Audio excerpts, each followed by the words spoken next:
Let's find door number 7 in the Crafty Advent calendar. I can't believe a whole week has gone by.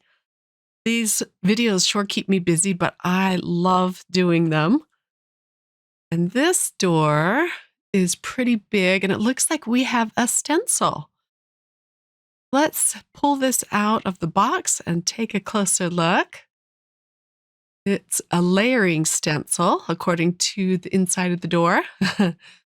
And I love these little mini ones. They're so quick and easy to create cards with. And it's just fun to play with some inks.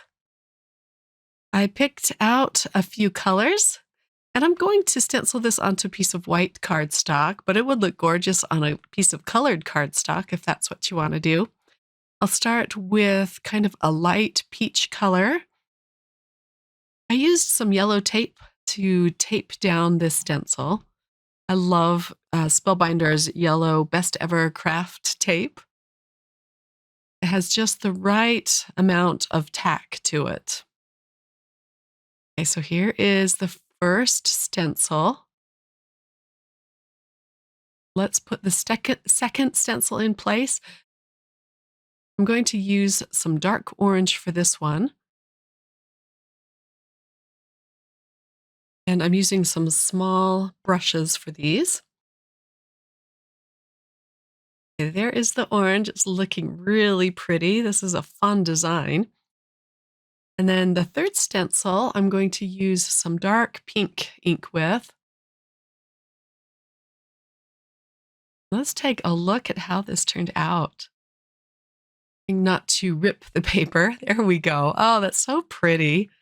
What a fun design. I'm going to put a couple of mats over this. So we'll start with a pink cardstock over the window. This is called Fruit Punch. And if it doesn't line up to the white cardstock perfectly, that's all right. I can go around and trim the edges. And then I have some peach sorbet. I cut out these windows using some square dies. They're called Everlasting Squares by Spellbinders.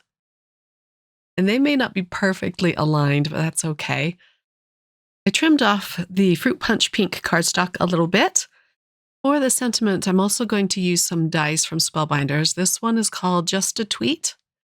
If these are still available, I'll link them in the description box in case you're interested. But it's going to say Just a Note. I'm using some black cardstock to cut out the words, and then some more of the inks that I used on the stencil to cut out their shadows. Little dabs of glue to glue them onto their shadow pieces.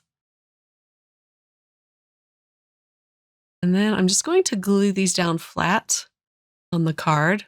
I'll put 2 of the words right over the stencil. It's kind of challenging doing voiceovers in Utah. We're in northern Utah, right by the Air Force Base, and you hear the jets flying overhead a lot, and they are loud. So often I just have to stop and wait for them to fly by. Let's add some white gems around this panel. It's called the Crystal Mix, but a lot of them look, or at least half of the pack look white to me. And here's a close-up look at the finished card. It's a fun little stencil. It looks like modern art to me. But I'm going to be using this one again on another card coming up really soon. Thanks for watching, everyone. I hope that you enjoyed today's video, and I'll be back again tomorrow with another one. Until then, bye.